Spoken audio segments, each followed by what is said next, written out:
ଗୋଟିଏ ଗାଁରେ ଗୋଟିଏ ଗରିବ ବୁଢ଼ୀଟିଏ ତାର ଛୋଟ ନାତୁଣୀ ସହିତ ରହୁଥିଲା। ସେ ଝିଅଟିର ନାମ ମୀନା ଥିଲା।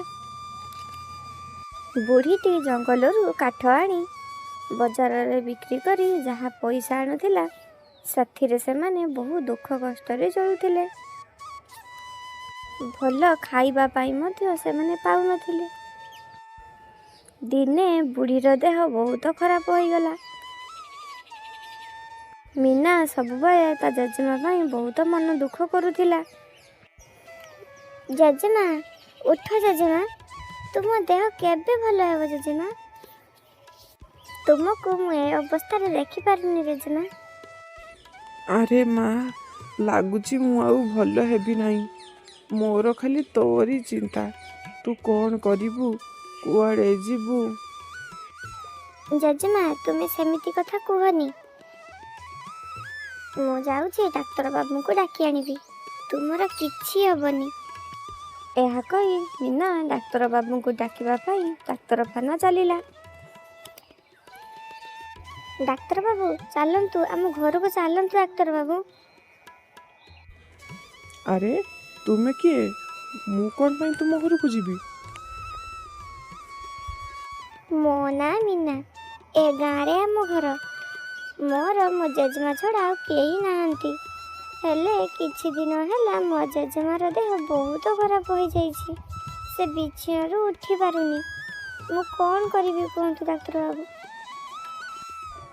ଲାଗୁଛି ତୁମେ ତୁମ ଜେଜେମାକୁ ବହୁତ ଭଲ ପାଉଛ। ହଉ ଠିକ୍ ଅଛି, ତାହେଲେ ଚାଲ ଯିବା। ଏହାପରେ ମୀନା ଡାକ୍ତର ବାବୁଙ୍କୁ ସାଙ୍ଗରେ ଧରି ତାଙ୍କ ଘରକୁ ଆସିଲା। ଜେଜେମା, ଦେଖ, ମୁଁ ଡାକ୍ତର ବାବୁଙ୍କୁ ସାଙ୍ଗରେ ନେଇ ଆସିଛି। ଏବେ ତୁମେ ପୁରା ଠିକ୍ ହୋଇଯିବ। ଆରେ ତୁମ ଜେଜେମାଙ୍କର ସେମିତି କିଛି ହୋଇନାହିଁ। ସେ କିଛି ନ ଖାଇବା କାରଣରୁ ଦୁର୍ବଳ ହୋଇପଡ଼ିଛନ୍ତି।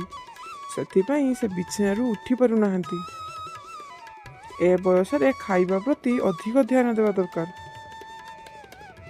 ହଉ ଠିକ୍ ଅଛି, ଏଇ ନିଅ ମେଡ଼ିସିନ।